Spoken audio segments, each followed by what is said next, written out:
नमस्कार, आप देख रहे हैं Bharat news today channel Etawah से मुख्य संपादक मोहम्मद इरफान पत्रकार जी के साथ। देखिए,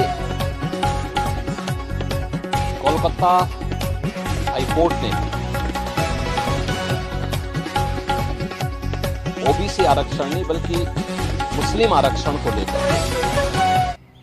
जो अपना फैसला दिया है वह स्वागत योग्य है। भारत का संविधान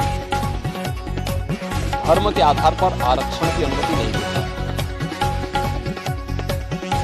वेस्ट बंगाल की मुख्यमंत्री टीएमसी की सरकार ने राजनीतिक तुष्टीकरण की पराकाष्ठा पर चलते हुए सन 2010 में 118 मुस्लिम जातियों को जबरन ओबीसी में घुसेड़ करके उन्हें ये आरक्षण दिया। यानी 118 ये जातियां, इसका मतलब ओबीसी का हक जबरदस्ती हड़प रही थी। और इसी असंवैधानिक कृत्य पर माननीय उच्च न्यायालय कोलकाता ने टीएमसी गवर्नमेंट के फैसले को पलटा है और एक जोरदार तमाचा मारा है। यह कार्य असंवैधानिक था और इसको अनुमति नहीं दी जा सकती। स्वाभाविक रूप से बाबा साहब भीमराव अंबेडकर ने भी देश के संविधान सभा में इस बात को कहा था, बार बार कहा था। आरक्षण भारत के अंदर अनुसूचित जाति जनजाति के लिए और मंडल कमीशन के बाद ओबीसी के सामाजिक और आर्थिक पिछड़ेपन को ध्यान में रखते हुए आरक्षण की व्यवस्था की गई। लेकिन धर्म के आधार पर आरक्षण की इजाजत भारत का संविधान कभी नहीं देता। और बाबा साहब भीमराव अंबेडकर ने इसके लिए बार बार देश को वार्न किया था कि धर्म के आधार पर भारत का विभाजन हुआ था।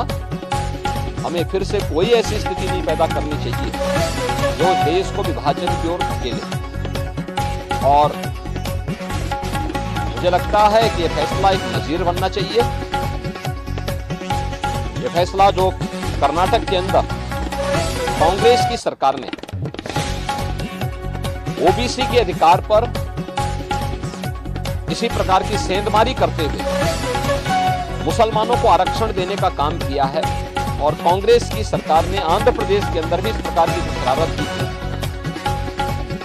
इसका जोरदार जवाब दिए जाने की आवश्यकता है।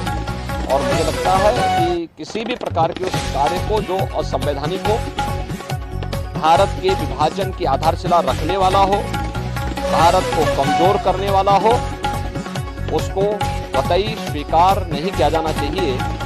देश की कीमत पर राजनीति की जो एक नीति चल रही है, खासतौर पर कांग्रेस एनडीए गठबंधन से जुड़े हुए दलों में जो होड़ लगी है, इस होड़ को पूरी तरह खारिज किया जाना चाहिए और इसको बेनकाब किया जाना चाहिए।